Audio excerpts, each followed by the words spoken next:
Imagine you're running a bank transfer. The transaction debits $100 from account A and credits $100 to account B. These two accounts live on different database nodes, maybe different shards, different data centers. You send a commit request to both nodes. Node 1 successfully commits. Node 2 crashes before it can commit. Now you have a disaster. The money has left account A, but it hasn't arrived at account B. $100 has vanished. Alternatively, if node 2 commits but node 1 crashes, the money appears in both accounts. Either way, atomicity is violated. This is the atomic commit problem. In a distributed transaction, how do you ensure that either all nodes commit or all nodes abort, with no partial results? The naive approach, just send commit to all nodes and hope, obviously doesn't work. Some nodes might detect constraint violations that others don't. Some commit requests might get lost in the network. Some nodes might crash between receiving the commit and writing it to disk.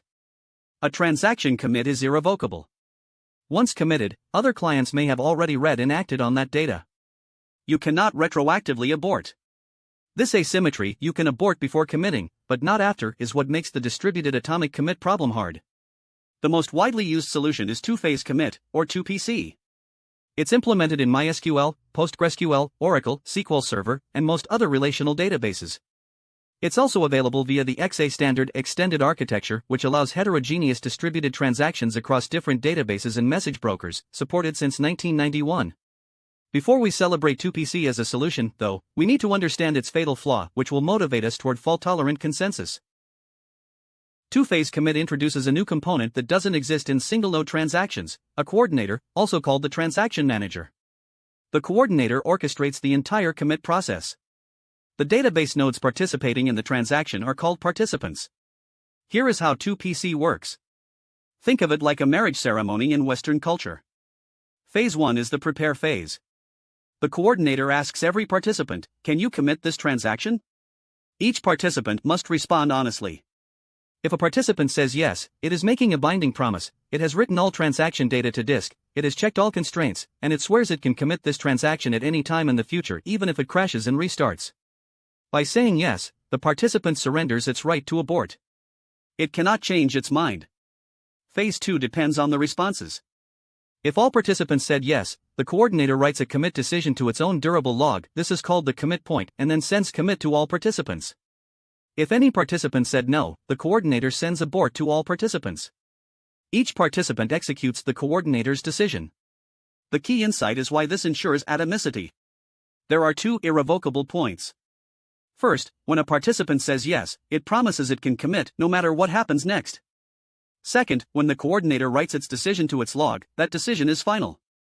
On a single node, these two events happen simultaneously. Writing the commit record is what commits the transaction. 2PC splits them apart. Participants commit to being able to commit, phase 1, then the coordinator commits, phase 2. The analogy from the book, the minister asks both the bride and groom, "I do?" If both say yes, the minister declares them married, that's the commit. If either says no, the ceremony is aborted. Once you've said "I do," you cannot take it back, even if you faint and miss the final pronouncement. Two-phase commit has a fatal flaw. The coordinator is a single point of failure. Here's the scenario. Phase 1 completes. All participants have said yes. They are now waiting for the coordinator to send the phase 2 commit or abort decision. At this exact moment, after participants have voted yes but before the coordinator has sent the phase 2 message, the coordinator crashes. The participants are now in a state the book calls in doubt or uncertain. They cannot commit on their own, because another participant might have voted no. They cannot abort on their own, because another participant might have already received a commit and committed. They are stuck. While a participant is in doubt, it must hold on to its row-level locks, because it might still commit, and those locks prevent dirty reads. If the coordinator crashes and takes 20 minutes to restart, those locks are held for 20 minutes. During that time, any other transaction that needs those rows is blocked. If the coordinator's log is corrupted and can never be recovered, those locks are held forever, until an administrator manually intervenes. Can the participants figure it out by talking to each other? In principle, yes, but that's not part of the 2PC protocol. 2PC's only exit from the in-doubt state is for the coordinator to recover. Three-phase commit was proposed as a fix. It's designed to be non-blocking. But 3PC assumes a network with bounded delays and bounded node response times. In practice, we have no such network. Any timeout in an unbounded delay network is unreliable. A request might time out because the network is slow, not because the node has crashed. So 3PC can't guarantee atomicity in real networks, and it's not widely used. The conclusion is sobering: 2PC is a blocking protocol. It's a kind of consensus algorithm, but not a good one. Its coordinator is a dictator, and when the dictator goes down, everyone is stuck. The consensus problem, formally stated, one or more nodes may propose values, and the consensus algorithm must decide on one of those values. A correct consensus algorithm must satisfy 4 properties. First, uniform agreement.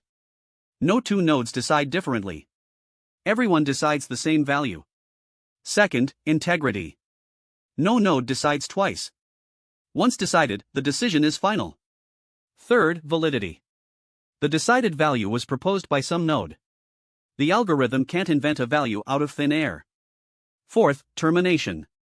Every node that doesn't crash eventually decides some value. This is the fault tolerance property. The algorithm must make progress even when some nodes fail. Notice that 2PC satisfies the first 3 properties but fails the 4th. When the coordinator crashes, in-out participants cannot terminate, they're stuck waiting forever. The best-known fault-tolerant consensus algorithms are view-stamped replication, Paxos, Raft, and Zab, which is used by Zookeeper.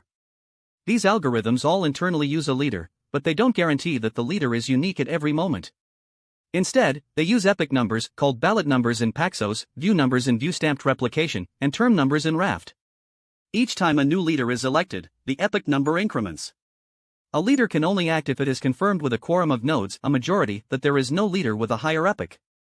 This quorum check ensures split brain is impossible. The key difference from 2PC, fault-tolerant consensus only requires a quorum, a majority, to agree. 2PC requires every single participant to respond. So if any single participant in 2PC is unavailable, the transaction is stuck. In Raft or Paxos, you can lose up to half-1 of your nodes and still make progress.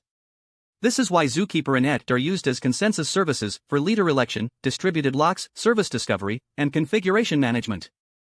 They are not used for every data write. Consensus is expensive and should be used only where necessary. But when you need it, there's no substitute. Total order broadcast, the mechanism that makes Zookeeper and ET tick, is equivalent to running repeated rounds of consensus, 1 round per message delivery. Each round, the nodes agree on what the next message in the log should be. That's why these systems are called consensus services.